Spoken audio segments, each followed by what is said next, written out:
saudara-saudara kaum muslimin rahimakumullah. Kita menyaksikan peristiwa-peristiwa yang memilukan dan memalukan. PHK terjadi di mana-mana. Pengangguran meningkat, harga-harga membumbung tinggi, daya beli rakyat semakin lemah. Sementara di bidang politik, kejadian-kejadian memberikan indikasi bahwa persatuan dan kesatuan kita sebagai bangsa dewasa ini tengah berada dalam ujian yang berat. Pada jumpa kita kali ini, tanpa bermaksud untuk mencari kambing hitam dari bencana yang kita hadapi, saya ingin menyampaikan sebuah hadis yang diriwayatkan oleh Imam At-Tabarani dari Ibnu Abbas bahwa Rasulullah sallallahu alaihi wasallam bersabda, khamsun bi khamsin. Ada 5 perkara yang dapat menimbulkan 5 macam bencana. Mari kita renungi hadis ini satu demi satu sebagai bahan introspeksi buat kita semua dalam menghadapi bencana yang tengah berlaku sekarang ini. Yang pertama, manaqasa qaumul ahda illa sullita alaihim aduwuhum. Apabila suatu kaum sudah mengingkari janjinya, maka mereka pun akan dikuasai oleh musuh-musuh mereka. Sederhana saja nampak kalimat dalam hadis ini. Apabila orang sudah mengingkari janji, mereka akan dikuasai oleh musuh-musuh mereka sendiri. Dan musuh kita yang paling utama saat ini adalah kemiskinan dan kebodohan. Kenapa itu terjadi? Karena kita mengingkari janji kita sendiri. Di saat awal-awal berdirinya Orde Baru, kita pernah berjanji untuk melaksanakan Pancasila dan Undang-Undang Dasar 45 secara murni dan konsekuen. Kita berjanji bahwa kita akan menegakkan pemerintah yang bersih dan berwibawa. Itu semua pada permulaannya. Waktu demi waktu berjalan, kita lupa dengan janji yang kita ucapkan itu. Ketuhanan yang Maha Esa kita ucapkan, tapi kesetanan yang luar biasa yang kita lakukan.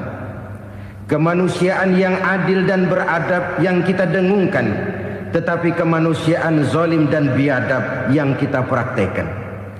Sederhana saja saudara, hampir setiap pejabat pada posisi-posisi kunci, di awal-awal ia memangku jabatan itu, biasanya ia mengucapkan sumpah dengan lafaz demi Allah, bahwa dalam melaksanakan jabatan ini saya tidak akan menerima hadiah atau pemberian dalam bentuk apapun. Itu pada permulaannya. Lama-lama rupanya hadiah itu asik juga, mulai diterima. Lama-lama dirasa kurang, mulai menagih. Dan akhirnya terjadilah praktek yang disebut suap menyuap, semir menyemir, dan lain sebagainya. Kalau ini sudah menjadi kenyataan, bagaimana kita mau menegakkan pemerintah yang bersih dan berwibawa? Undang-Undang Dasar 45 menyatakan bahwa bumi, air, dan seluruh kekayaan negara dikelola oleh negara bagi sebesar-besar kemakmuran rakyat. Yang terjadi adalah bahwa kita merasa mewakili rakyat untuk menikmati harta dan kekayaan negara, sehingga rakyat banyak tidak bisa ikut menikmatinya.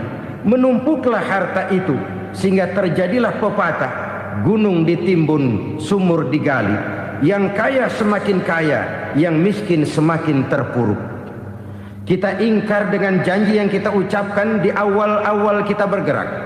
Kita ingkar dengan janji pada saat kita mengatakannya dengan menyebut nama Allah, dengan mempertaruhkan nama Tuhan. Sehingga pada akhirnya jabatan pun mengalami tender. Sudah menjadi rahasia umum. Orang mau jadi lurah mesti mengeluarkan uang. Mau jadi camat mesti mengeluarkan uang. Mau jadi wali kota, bupati, bahkan gubernur, itu ada pasarannya. Secara logika, Kalau orang memperoleh satu jabatan karena banyak mengeluarkan uang, tentu pada saat ia mengeluarkan uang, ia sudah punya pemikiran, modal pasti pulang, modal pasti kembali.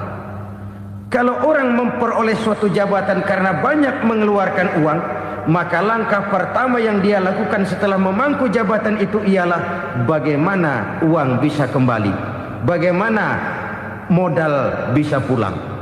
Kalau modal sudah pulang, pikiran berikutnya bagaimana supaya dapat untung. Lalu kapan mau bekerja untuk kepentingan rakyat? Itu nomor 18. Kemudian kalau ada proyek-proyek besar, pertanyaannya ialah bukan apakah proyek ini bermanfaat bagi rakyat, apakah proyek ini layak untuk diteruskan, tetapi yang jadi pertanyaan paling utama ialah bagian saya berapa duit dari proyek ini. Kita bisa lihat proyek, mega proyek lahan 1 juta hektar di Kalimantan Tengah, triliunan rupiah, dan proyek itu gagal. SD Inpres bulan ini diresmikan, bulan depan retak. Jembatan-jembatan bulan ini gunting pita, bulan depan runtuh. Kita ingkar dengan janji. Kita berkata kita bekerja untuk kepentingan rakyat, tapi kita tidak pernah mengenal rakyat itu. Apabila suatu kaum sudah mulai mengingkari janji, maka mereka akan dikuasai oleh musuh-musuh mereka. Akibatnya tersusunlah barisan-barisan sakit hati yang makin lama makin menjadi bola salju, menggelinding membesar, dan kemudian terjadilah hal-hal yang tidak kita inginkan lagi. Apabila suatu kaum sudah mengingkari janji, maka mereka akan dikuasai oleh musuh-musuh mereka. Ini penyebab bencana yang pertama. Kita tidak konsekuen. Tadinya kita dengan lantang teriak-teriak berantas korupsi, ganyang korupsi. Pada waktu kita belum mendapat kesempatan. Setelah kita naik punya kesempatan, rupanya korupsi enak juga dirasa. Terjadi pergeseran nilai, orang luntur, kehilangan idealisme awal. Lalu untuk menghibur diri, menutup kesalahan, kita gunakanlah pepatah bahwa tidak ada gading yang tak retak, bahwa kita harus mikul dhuwur mendem jero. Itu semua cuma sebagai dalih agar kesalahan kita tidak dibicarakan orang lain. Padahal kita sendiri yang mengingkari janji. Kita yang keluar dari komitmen awal kita. Kita berjanji melaksanakan Pancasila dan Undang-Undang Dasar 45 dengan murni dan konsekuen. Kita berjanji untuk menegakkan pemerintah yang bersih dan berwibawa. Namun dalam kenyataannya itu tidak kita laksanakan dengan sebagaimana mestinya. Kita bergeser, kita mengalami proses degradasi, peluncuran nilai, dan akhirnya terbentuklah barisan-barisan sakit hati yang semakin lama semakin membesar itu. Kita harus introspeksi. Memang kalau zaman sedang susah, biasanya kambing hitam laris, tukang kompor gentayangan. Itu dari dulu selalu mencari kambing hitam. Karena itu kita tidak bicara orang, kita tidak bicara siapa yang salah, kita bicara sistem, dan sistem itu bisa mengena siapa saja. Kalau orang sudah mulai mengingkari janji, bergeser dari komitmen awal, itu sudah mulai ia mengalami proses peluncuran, proses degradasi. Ini penyebab yang pertama. Kita tidak lagi konsekuen bahwa bumi, air, sumber daya alam adalah milik negara, dikuasai oleh negara, digunakan bagi sebesar-besar kemakmuran rakyat.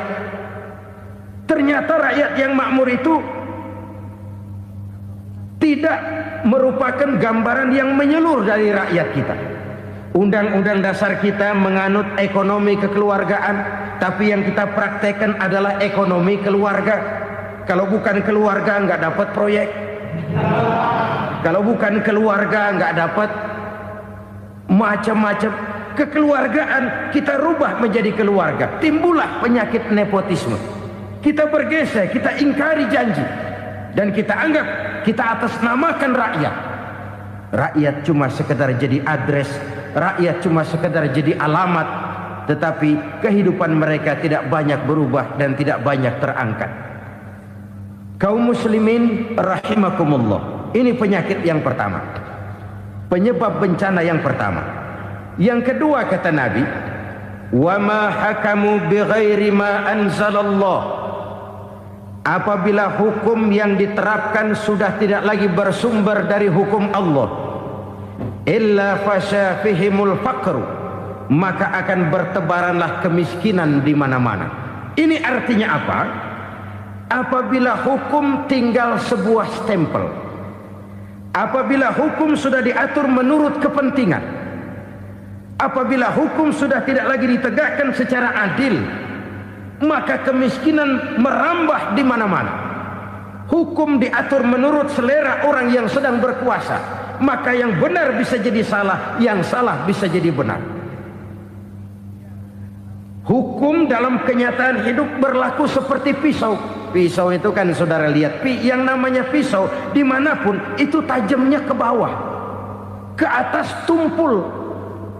Kalau hukum itu, kalau untuk rakyat, hukum itu tajam bukan main, cepat sekali dilaksanakan. Tapi giliran menengah ke atas, yang gedean dikit berbuat salah, hukum tumpul. Hukum pura-pura tidak dengar, akibatnya terluka rasa keadilan rakyat. Satu kasus rakyat diam, dua kasus rakyat diam, tiga kasus rakyat diam, kasus terakumulasi di hati rakyat, luka rasa keadilan, dan itu menjadi sumber bencana. Penjarahan, kita tidak setuju itu, tapi kita harus melihat kausalnya. Itu kan tidak berdiri sendiri. Itu kan karena terlukanya rasa keadilan rakyat, melihat kesempatan ini tidak merata. Kalau rakyat ini yang ngajukan kredit ke bank, walaupun jumlahnya cuma jutaan, ratusan ribu, susahnya 17 setan. Tapi ada orang-orang tertentu yang agunannya palsu, jaminannya palsu, bawa kata belece, bukan cuma miliaran, triliunan kredit bisa keluar. Terluka rasa keadilan, hilangnya kesempatan. Rakyat cuma dapat kesempitan, jarang dapat kesempatan. Dari lukanya rasa keadilan ini, memang ya entah lipstik, entah basa-basi, dibentuklah tim ini, dibentuklah badan pengawas ini, dibentuklah tim ini. Kalau membentur tahu, hancur tahu. Tapi kalau tim yang dibentuk membentur karang, bukan karangnya yang hancur biasanya, timnya yang bubar. Kenapa? Yang dibentur batu karang yang sangat keras. Kita main-main dengan hukum, kita tidak konsekuen dengan hukum, luka rasa keadilan, dan itu terakumulasi. Edi Tamsil, rakyat tahu, terakumulasi, menguap begitu saja. Kasus-kasus lain rakyat tahu, menguap begitu saja. Ketidakadilan terakumulasi, mengendap di hati rakyat, menunggu ledakan. Pada saat sumbu meledak, rakyat tidak bisa dibendung lagi. Oke, kita tidak setuju dengan penjarahan, tapi jangan melihat itu sebagai peristiwa yang berdiri sendiri. Kenapa itu terjadi? Kausalnya kenapa? Oke, kita tidak setuju memang, tapi yang dijarah oleh rakyat kan memang cuma untuk perut. Yang dijarahkan beras, yang dijarahkan televisi, yang dijarahkan kulkas yang masih bisa dihitung, yang memang real untuk kebutuhan rakyat. Penjara-penjara berdasi kepala botak yang menguras uang rakyat habis-habisan, enak saja melenggang dalam kehidupan ini. Makin terluka rasa keadilan rakyat. Apabila hukum yang diterapkan sudah menyimpang dari keadilan yang diajarkan Allah, fasyafihimul fakru, bertebaranlah kemiskinan. Aneh, memalukan, memilukan. Sebuah negara agraris yang katanya pulaunya hijau royo-royo, gemari palau jenawi toto tentem kertora harjo,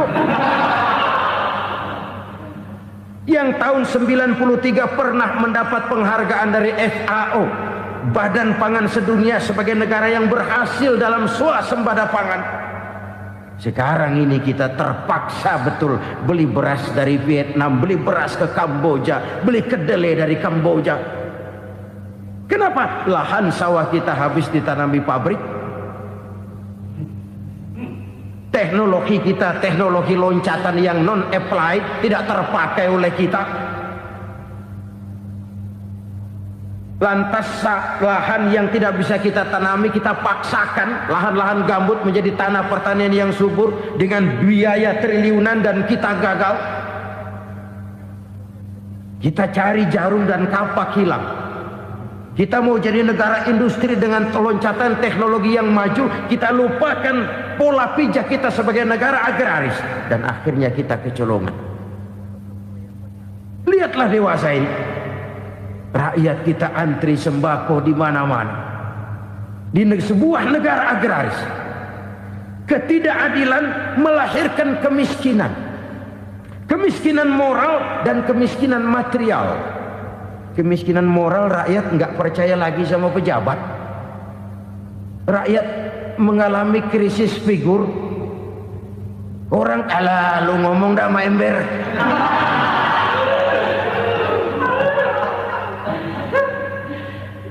Penataran yang menghabiskan biaya miliaran itu melahirkan pejabat-pejabat korup.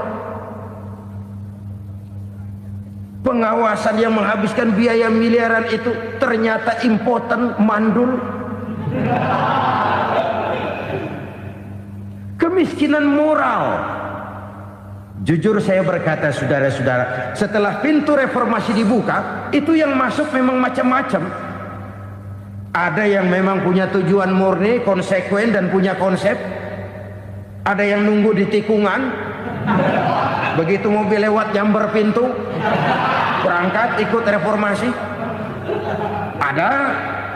Ada yang memanfaatkan momentum, mumpung, untuk nyampein unek-unek, ngerti nggak, pokoknya ngomong. Sehingga keadaan semakin rancu, kebingungan semakin menjadi-jadi, masalah yang paling urgen tidak terselesaikan. Sekarang ini orang berpikir mendingan jadi pala ular daripada jadi buntut macan. Buntut macan memang hebat macan, tapi kalau buntutnya cuma ugel-ugel di belakang buat apa? Mendingan jadi pala ular, kecil juga nyaplok. Artinya ya biar kecil juga kalau punya partai kan gagah. Lalu rame-rame bikin partai kayak bikin arisan. Orang makin mengalami dislokasi. Semua mau jadi pahlawan, semua mau nomor satu, semua ngomong. Iya kalau bidangnya, kalau bukan makin rancu. Marilah lewat kesempatan ini saya mengajak kita untuk tahu diri. Biarkan politisi ngomong politik, biarkan ekonom menata ekonomi, biarkan praktisi bicara soal hukum, biarkan rakyat munajat, istighfar, mohon pertolongan Allah. Tahu diri kita. Kalau memang ayam, kukuruyuk aja dah. Kalau memang kucing, ayo ngeong. Kalau kambing, silahkan ngembe. Udah tahu ayam, ngeong bunyinya. Suaranya palas, orang nggak ngerti, bingung, makin menjadi-jadi. Ibarat kesebelasan sepak bola bangsa kita sekarang ini, rame-rame mau bikin gol, kiper ikut nyerang sekarang. Memilukan dan bahkan memalukan. Wa ma hakamu bighairi ma anzalallah illa fasha fihimul fakru. Kalau hukum yang diterapkan sudah menyimpang dari keadilan yang diajarkan Allah, bertebaranlah kemiskinan di mana-mana. Coba sekarang ini, yang punya duit bingung, apalagi yang kagak punya duit. Yang pengusaha gede ngeluh, apalagi yang pengusaha pas-pasan. Yang kagak punya beras, yang punya beras saja masih bingung, apalagi yang nggak punya beras. Ini sudah demikian merata. Dulu kita kagum mendengar konglomerat kelas buadak, kelas-kelas yang seakan-akan cuma ada dalam khayalan mereka, punya kekayaan miliaran dolar, triliunan. Sudahlah, seolah-olah nggak terjangkau sama kita. Weh, ternyata yang gede-gede itu juga gede utangnya. Dan rontok satu demi satu. Ternyata rakyat selama ini cuma dialamatkan, cuma dijadikan address. Rakyat yang tidak banyak ngerti persoalan ini harus menanggung hidup ini begini berat, harus menanggung beban hidup ini begini tinggi, daya beli semakin lemah, semakin terpuruk dan terpuruk, sedang keadaan belum juga banyak berubah. Yang hutang sama luar negeri itu kan bukan rakyat kecil, Ciano. Yang banyak nyimpen dolar juga kan Ciano. Rakyat kecil bocah kampung mah jangankan nyimpen dolar, ngelihat juga tumben. Kemana kita mesti bercermin? Sekali lagi saya mengatakan, maaf, kita tidak bermaksud mencari kambing hitam. Karena itu kita tidak bicara orang, kita bicara sistem, kita bicara keadaan. Beginilah yang dikatakan Nabi, penyebab timbulnya bencana, hukum yang ditegakkan tidak lagi berorientasi kepada keadilan, tapi berorientasi kepada kepentingan.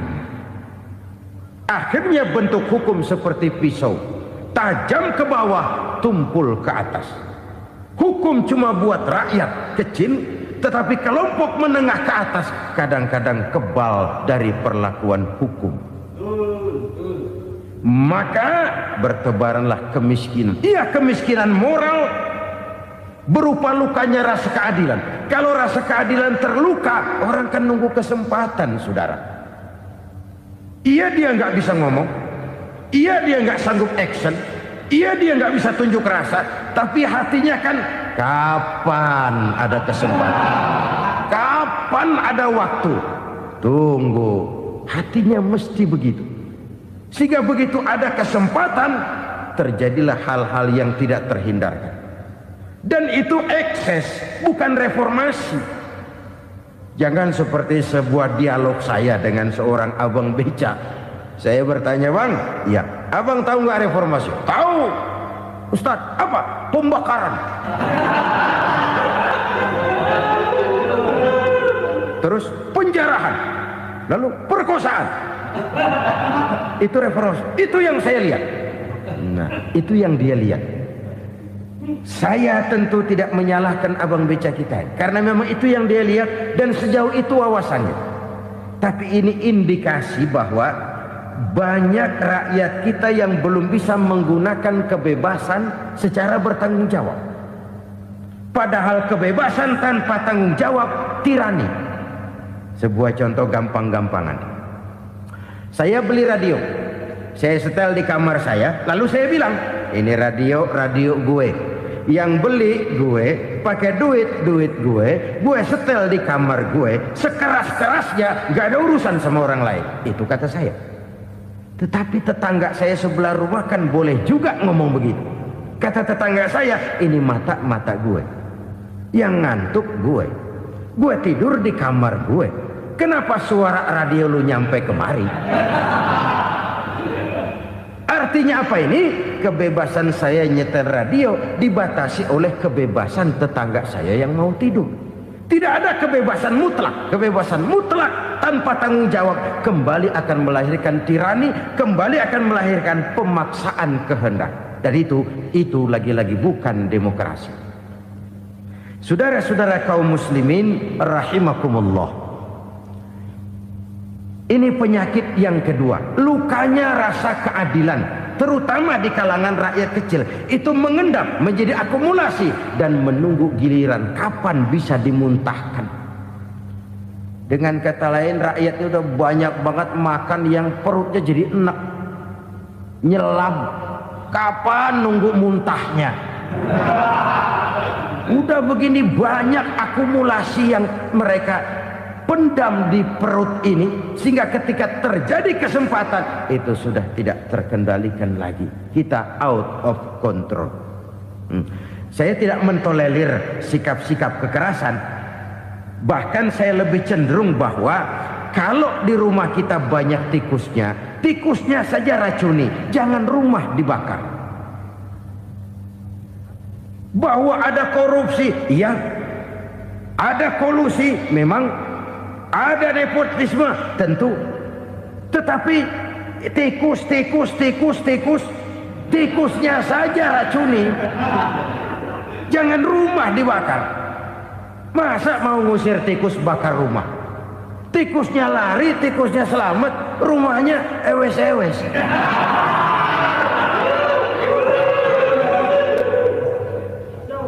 Tikus selamat, rumah nggak punya, masalah nggak terselesaikan dengan sebagaimana yang kita harapkan.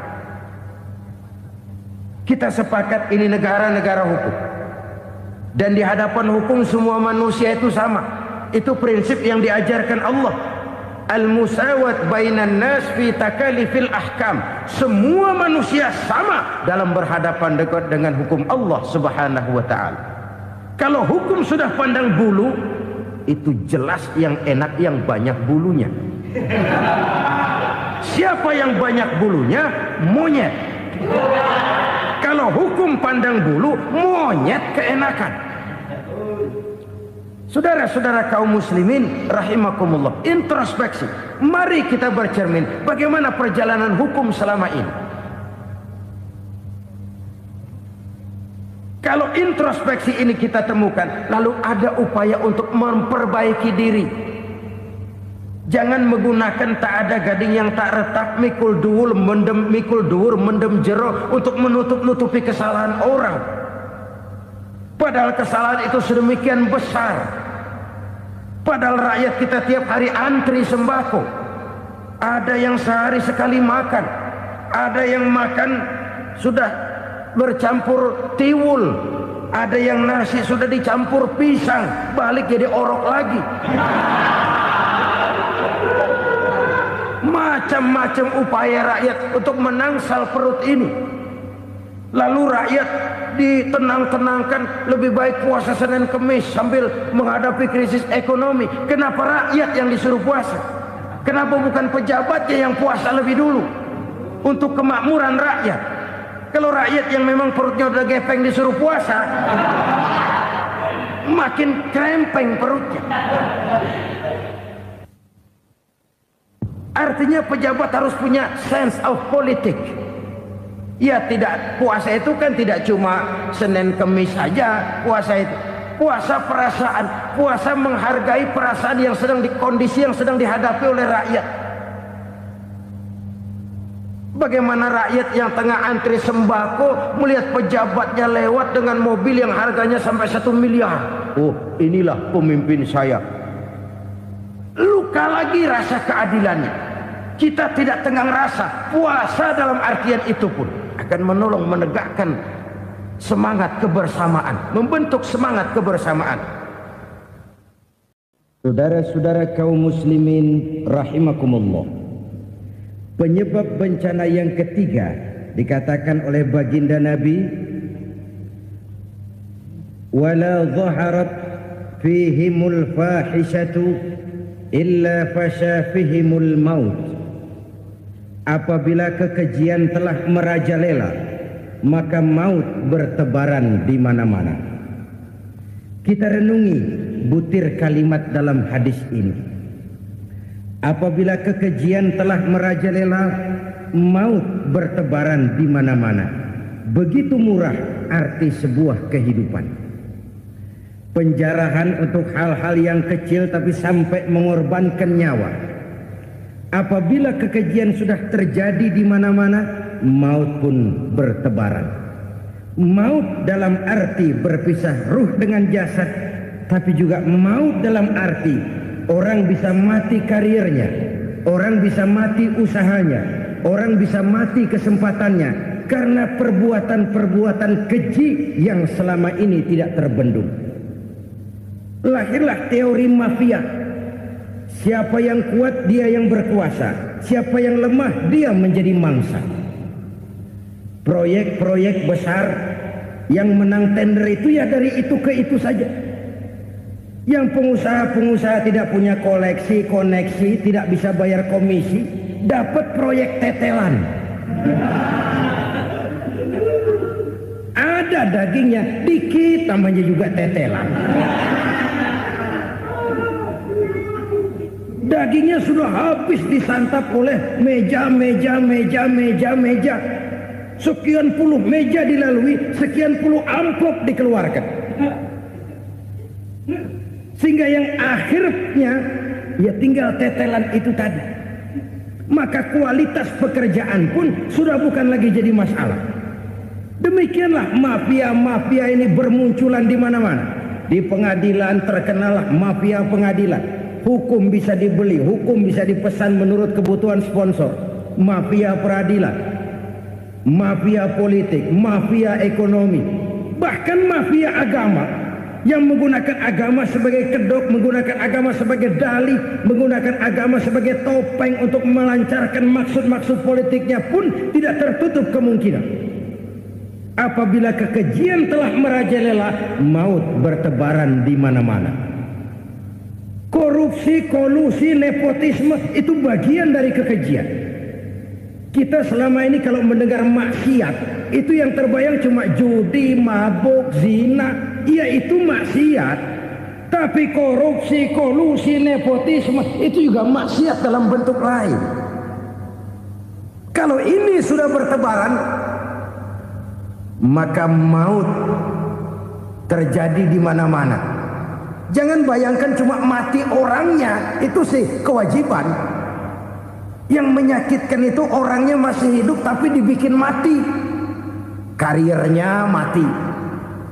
Kenapa? Karena yang diperlukan bukan cuma orang pinter tapi orang taat. Biar pinter, kalau nggak taat minggir. Biar bodoh, kalau taat bisa nyenangin atasan, bisa nyemur. Kumaha juragan wae ayo nama. Itu yang kadang-kadang dapat penghargaan. Tidak ada prestasi kerja kecuali bikin senang orang di atas. Kita lihat di desa-desa jalan rusak. Kalau ada berita pejabat anak mau turun, jalan rata sekali. Sampai tanah dari mana aja dikeruk buat ngeratain tuh jalan. Pejabat pulang legok lagi jalanan. Katanya kita kerja buat rakyat, nyatanya kita cuma melayani atasnya. Kenapa? Terjadi lingkaran setan. Seperti kata lagu Dul Sumbang itu. Mahasiswa takut sama dosen, dosen takut sama dekan, dekan takut sama rektor, rektor takut sama menteri, menteri takut sama presiden, presiden takut sama mahasiswa. Lah muter balik lagi, lingkaran setan, lingkaran setan. Saudara-saudara kaum muslimin rahimakumullah, kekejian yang merajalela, praktek-praktek mafia yang tertuang dalam kehidupan sehari-hari menyebabkan orang mati karirnya, jasad masih hidup, karir mati, itu menyakitkan. Mati bisnisnya. Rakyat kecil pernah senang ketika cengkeh booming, harganya bagus, rakyat banyak yang pergi haji. Lalu mau ditata, lahir tata niaga cengkeh, malah amburadul. Harga cengkeh jatuh, petani cengkeh kecil menjerit. Siapa yang untung? Segelintir orang. Masihkah kita pakai atas nama rakyat untuk kepentingan nasional? Padahal yang nyanyi cuma segelintir orang. Masihkah kita mau bohongi rakyat ini dengan mobil nasional tapi bikinan Korea? Masihkah kita mau bermain verbalisme, bermain kata? Ini sebuah masa lalu yang tidak perlu terulang lagi untuk masa-masa yang akan datang. Kekejian merajalela, orang mati karir. Bisa mati usaha, mati bisnis. Usahanya maju, dirangkul, hancur. Usahanya maju, dipukul, hancur, tenggelam. Bahkan yang memilukan dan memalukan badan-badan usaha milik negara itu dikebiri sedemikian rupa sehingga tidak menghasilkan hal-hal yang bermanfaat buat negara. Saudara-saudara kaum muslimin rahimakumullah, kalau nafsu yang sudah mengatur itu semua, maka kekejian pun merajalela. Orang sudah pakai teori mafia, yang kuat dia yang menang, yang kuat dia yang berkuasa, yang lemah silakan minggir di sudut-sudut kehidupan. Kalau kekejian seperti ini merajalela, maut bertebaran di mana-mana. Banyak orang mati karirnya, banyak orang mati usahanya, banyak orang mati imajinasinya. Sekarang ini dalam dunia seni yang banyak karyawan seni, bukan seniman. Seniman itu kan dilahirkan, lain seniman, lain karyawan seni. Sekarang yang banyak karyawan seni, bukan seniman. Mati karier, mati imajinasi, mati improvisasi. Sehingga kehidupan persis sinetron. Sinetron itu yang kita lihat rumah mewah, yang kita lihat rumah bagus. Gak pernah kita lihat di sinetron kita ini rakyat antri sembako. Kita dijejali hal-hal yang indah, yang wah, yang membuat kita tenggelam dalam gaya hidup instan, tenggelam dalam gaya hidup wah. Kita lupa dengan realitas keseharian di tengah-tengah masyarakat kita. Lahirlah kelompok-kelompok selebritis, dibesarkan oleh berbagai media. Selebritis pilek aja masuk koran, pilek.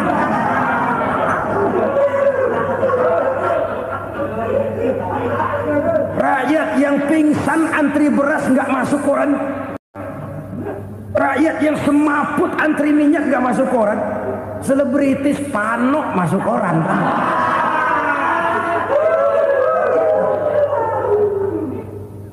Kita besarkan hal-hal kecil, kita kecilkan hal-hal besar. Karena apa? Kita mengejar oplah, kita profit oriented, tidak lagi berorientasi kepada realitas hidup yang kita hadapi ini. Kalau kekejian sudah merajalela, kata Nabi, maka maut bertebaran di mana-mana. Maut dalam artian maut, coba lihat sekarang begitu murah nyawa. Karena 1000 perak orang mau nusuk bunuh. Karena beras seliter orang khilaf, begitu murah kehidupan. Tapi kekejian dalam bentuk korupsi, kolusi, nepotisme, kekejian dalam bentuk itu mematikan karier, mematikan bisnis, mematikan imajinasi, mematikan kreativitas. Itu juga maut dalam bentuk lain akibat kekejaman lain. Ini penyebab yang ketiga. Yang keempat, penyebab bencana menurut baginda Rasul, wala tuffiful mikyala illa muni'un nabat. Apabila timbangan sudah dicurangi, maka tercegahlah tumbuh-tumbuhan. Apabila timbangan sudah mulai curang, maka terjadilah musim paceklik.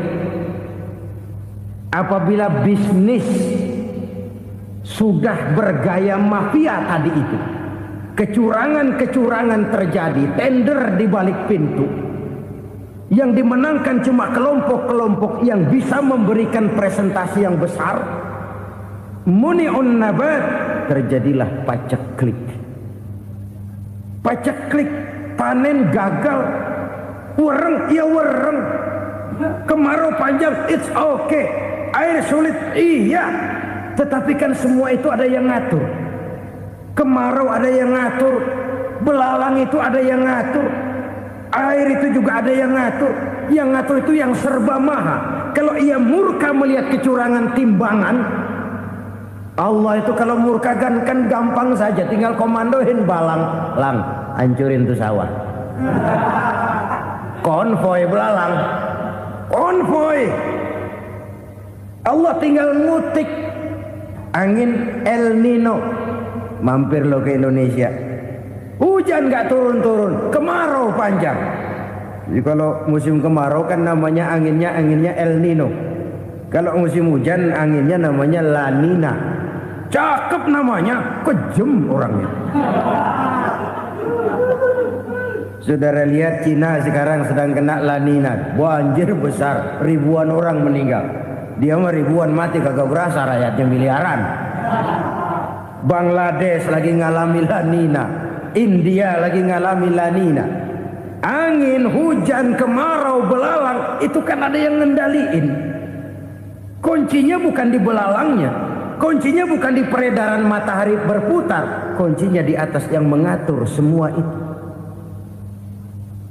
Kalau timbangan sudah mulai curang, pengusaha sudah nggak mau jujur, apa nggak bikin perut jadi mual. Begitu rakyat antri sembako pingsan nggak dapat beras, sementara beras ditumpuk-tumpuk sampai membusuk. Kemana hati nuraninya? Kemana akal pikirannya?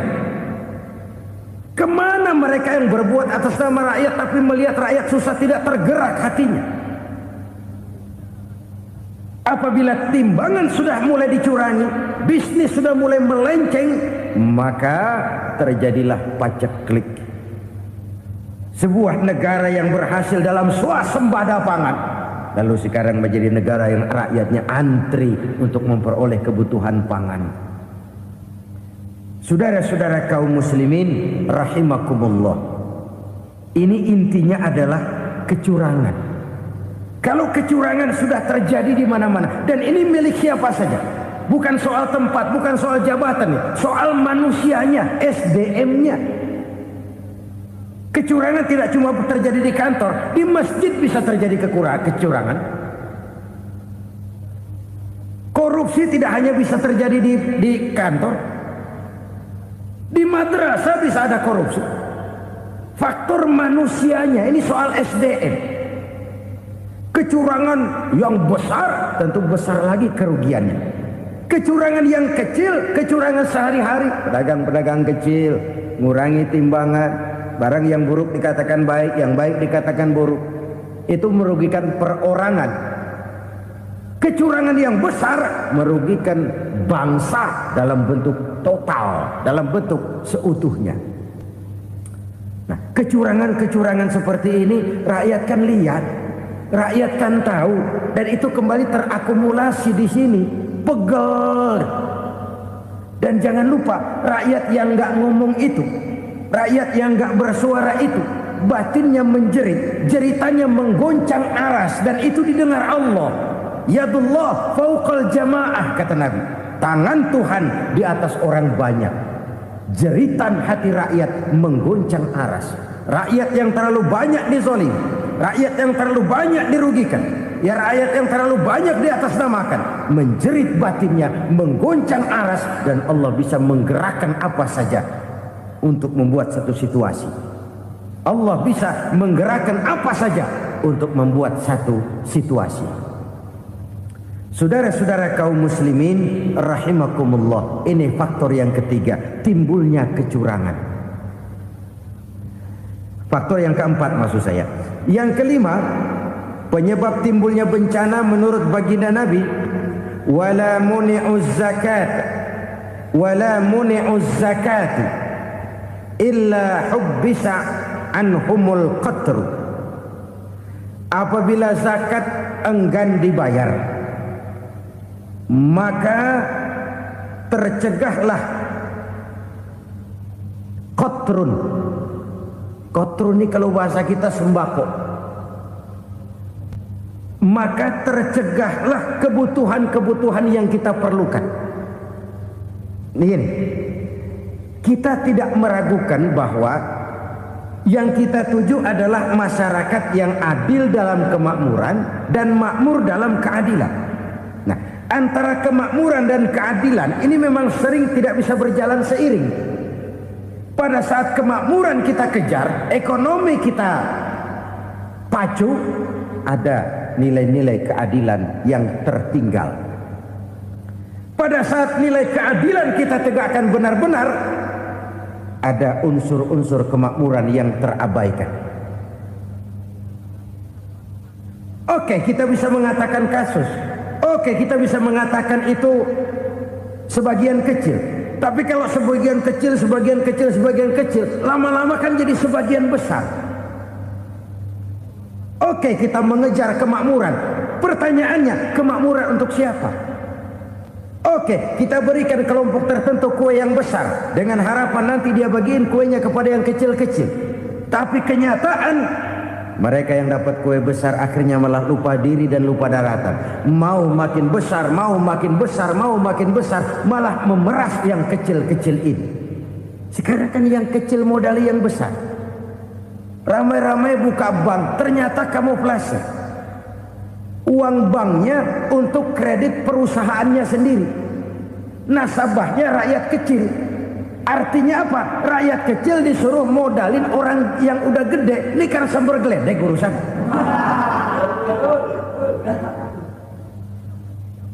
Ini kan permainan apa lagi? Rakyat kecil suruh modali yang gede. Nasabahnya rakyat kecil, kumpulkan uangnya di bank, kucurkan kredit kepada perusahaannya sendiri. Bukankah itu rakyat kecil suruh modali yang gede? Sudah begitu kejamkah kita untuk meraih keuntungan dengan mengorbankan orang kecil ini? Sudah tidak bicara lagi kah nurani kita melihat penderitaan orang yang semakin susah ini? Kalau zakat enggan dibayar, padahal zakat 2,5% saja, 2,5% saja. Kalau itu pun enggan, kalau zakat saja enggan, bagaimana pula yang namanya sedekah, bagaimana pula yang namanya infak, bagaimana pula yang namanya santunan, bantuan. Kadang-kadang lipstick nyumbang si nyumbang, cuman nyolongnya lebih gede. Ini namanya sumbangan lipstick. Buat lipstick itu kan buat ngumpetin bibir pucat. Itu fungsi utama lipstick. Buat ngumpetin korupsinya, nyumbang kegiatan-kegiatan sosial, tapi yang dia korup lebih gede dari yang dia sumbangin. Lipstick kamuflase, nepu kata anak sekarang.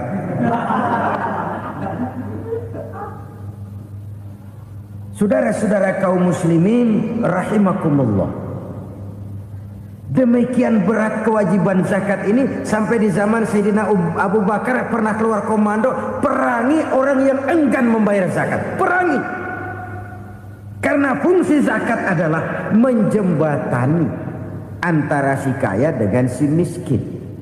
Bahwa ada kemiskinan itu Qur'ani.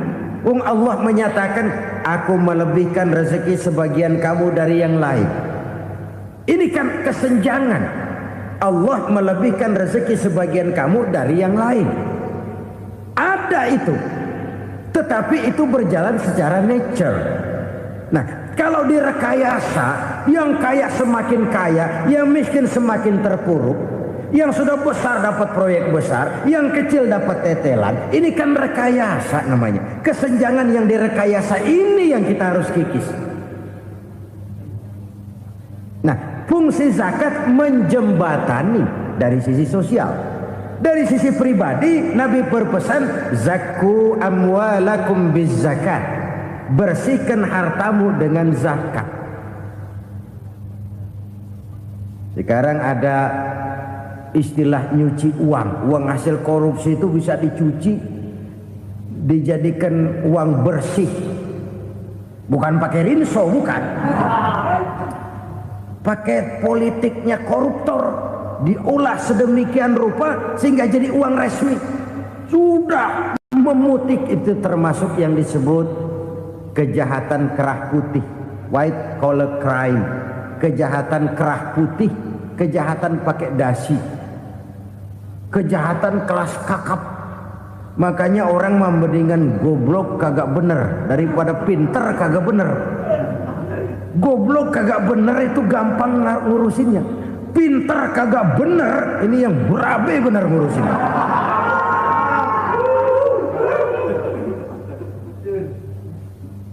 Kita bukan cuma perlu orang pinter kok di zaman sekarang. Kita perlu orang-orang bener yang punya komitmen, yang sesuai kata dan perbuatan, yang bisa merasakan apa yang dirasakan oleh rakyat, yang punya sense of politik yang tinggi, yang peka, yang penuh keterbukaan, yang punya wawasan dan pandangan jauh ke depan. Dari sisi pribadi, zakat itu membersihkan harta kita. Ya, dia tercampur dengan yang subuhat, dia bahkan mungkin tercampur dengan sedikit-sedikit yang haram. Itu zakku amwalakum bizzakat. Bersihkan hartamu dengan zakat itu. Pada sisi sosial ia menjembatani, pada sisi pribadi ia membersihkan harta kita. Karena itu kalau kita minta berdoa, minta rezeki, syarat rezeki itu halalan thayyiban wasi'an. Nggak pernah kurang dari 3 itu. Halal, bagus, banyak. Halal, bagus, tapi sedikit, susah ngaturnya. Halal, banyak, tapi kurang bagus. Buat apaan? Bagus, banyak, tapi haram. Enggak ada artinya. Sebab kata Imamul Ghazali, kalau kau terlalu suka memakan makanan yang haram, dikunyah masuk ke dalam perut besar, digiling oleh perut besar, menghasilkan energi, menggerakkan sel-sel pembuluh saraf, kau juga akan cenderung berpikir yang haram. Kalau sudah cenderung berpikir yang haram, perbuatan pun akan mengarah kepada perbuatan-perbuatan yang haram. Dulu waktu kelompok Jimbaran 200 konglomerat Indonesia kumpul, dihimbau supaya sekian persen kasih pengusaha-pengusaha lemah. Itu kan cuma sekedar belas kasihan, tidak banyak menolong keadaan. Dan bukan itu yang diperlukan pengusaha-pengusaha kecil. Yang diperlukan adalah berikan kami kesempatan seperti mereka dapat kesempatan. Berikan kami peluang seperti mereka juga dikasih peluang. Kalau cuma dikasih 100 juta, 200 juta hari ini, usaha kami nggak ada prospeknya, peluang kagak ada, kan sama juga bohong. Diceburin ke kali, disuruh berenang, tangan diikat, mendingan mampusin, ketahuan. Ayo berenang, berlomba, tangan diikat, kaki diikat, sama saja nyuruh mati. Jadi jangan kasih ikannya, kasih kailnya. Yang diperlukan pengusaha kecil menengah ke bawah itu bukan cuma sekedar belas kasih dari konglomerat-konglomerat besar. Berikan kami peluang seperti mereka juga dapat peluang. Berikan kami kesempatan seperti mereka dapat kesempatan. Berikan kami kredit dengan kemudahan seperti mereka juga kalau minta kredit begitu mudahnya. Menciptakan peluang dan kesempatan, pemerataan. Bukan menciptakan manusia Indonesia dengan standar ekonomi yang sama. Semua rumahnya harus sama, semua punya mobil. Itu sih kebersamaan bebek. Bebek, coba lihat bebek. Satu ngalor semua. Satu ngidul semua. Kebersamaan bukan itu. Kebersamaan adalah menciptakan peluang. Kalau yang kaya bisa semakin kaya, kenapa yang miskin tidak bisa ikut naik jadi sedikit kaya? Kalau pengusaha yang sudah kuat bisa bertambah menjadi kuat dengan proyek mega proyek, kenapa yang menengah tidak bisa ikut menjadi kuat? Dan kenapa kekejian itu merajalela? Kita dengar lewat berita-berita PLN tekor, PLN utang. Kenapa? Dia beli listrik dari swasta yang belinya lebih mahal daripada penjualannya. Artinya dia beli itu listrik dari perusahaan listrik swasta, dia jual kepada rakyat lagi. Harga jualnya lebih murah daripada dia beli kepada swasta. Kenapa? Ada tekanan lagi tuh. Biasa siklus lagi. Hukum Boyle. Atas neken, paling bawah gepeng. Ya kita nih rakyat kecil, emang nasibnya gepeng terus. Saudara-saudara kaum muslimin rahimakumullah, dari 5 penyebab bencana ini kita ambil kesimpulan untuk sebuah renungan dan introspeksi kita bersama. Pertama, mengingkari janji. Padahal janji itu yang lebih tinggi nilainya adalah di hadapan Allah Subhanahu wa taala. Baik wakil-wakil rakyat di parlemen maupun pemimpin-pemimpin rakyat di dalam kabinet, apabila memangku suatu jabatan, selalu mereka mengawali dengan sumpah, dan sumpah itu dimulai dengan demi Allah. Sadarkah kita pada saat itu kita ucapkan bahwa kita sudah mempertaruhkan Allah untuk jabatan yang kita pegang? Kita sudah mempertaruhkan nama Allah untuk posisi yang dipercayakan kepada kita. Sadarkah kita bahwa menyia-nyiakan itu satu dosa yang sangat besar, yang tidak hanya kepada Allah tetapi juga kepada rakyat yang kita wakili, kepada rakyat yang kita pimpin. Cukuplah sudah rakyat dijadikan adres, umat dijadikan alamat sebagai numpang. Marilah kita kembali kepada komitmen awal dengan jujur kepada janji kita sendiri. Lalu yang kedua, kekejian, baik berupa korupsi, kolusi, nepotisme, dan perbuatan-perbuatan lain akan melahirkan kemiskinan. Kekurangan pangan bukan satu-satunya yang menyebabkan rakyat menderita. Lukanya rasa keadilan terakumulasi di hati rakyat, dan jeritan hati rakyat mengguncang aras. Kalau Allah murka, Allah bisa melakukan apa saja untuk menciptakan suatu kondisi. Faktor yang ketiga adalah praktek mafia menebarkan maut, baik orang yang mati jasad dan rohaninya maupun orang yang mati karirnya, mati kejujurannya, mati usahanya, mati imajinasinya. Hilang kreativitas kita sebagai bangsa. Faktor yang keempat, kecurangan-kecurangan di bidang usaha, di bidang tender, mengandalkan menjual kekuasaan. Dan memang repot kalau penguasa jadi pengusaha. Mau atau tidak mau, kebijakan-kebijakan kekuasaannya akan memperkuat jaring-jaring usahanya. Dan pada saat itu objektivitas sulit ditemukan lagi. Lalu yang kelima, keengganan membayar zakat, menumpuknya kekayaan negara pada kelompok-kelompok tertentu. Ini akan melahirkan paceklik yang berkepanjangan. Menumpuknya kekayaan dan harta negara pada kelompok-kelompok tertentu akan melahirkan paceklik dan kemiskinan yang berkepanjangan. Marilah kita sadar, marilah kita merenung bahwa keengganan kita membayar zakat, menciptakan pemerataan, pada akhirnya akan menjadi musibah buat kita semua. Saudara-saudara kaum muslimin rahimakumullah, sekian dulu jumpa kita kali ini. Mudah-mudahan yang saya sampaikan dari hadis riwayat Imam Tabrani ini menjadi bahan introspeksi buat kita semua. Tidak akan seorang muslim jatuh dua kali di tempat yang sama. Semua merupakan pelajaran untuk kita jadikan introspeksi guna menata hari esok yang lebih baik daripada hari ini. Reformasi harus terus berlanjut. Tidak bisa dan tidak perlu dikendalikan, tapi harus tetap dengan landasan akhlakul karimah sesuai dengan budaya kita sebagai bangsa. Terima kasih atas perhatian saudara. Mohon maaf atas segala kekurangan. Jumpa lagi lain kesempatan insyaallah. Usikum wa nafsi bitaqwallah. Wassalamualaikum warahmatullahi wabarakatuh.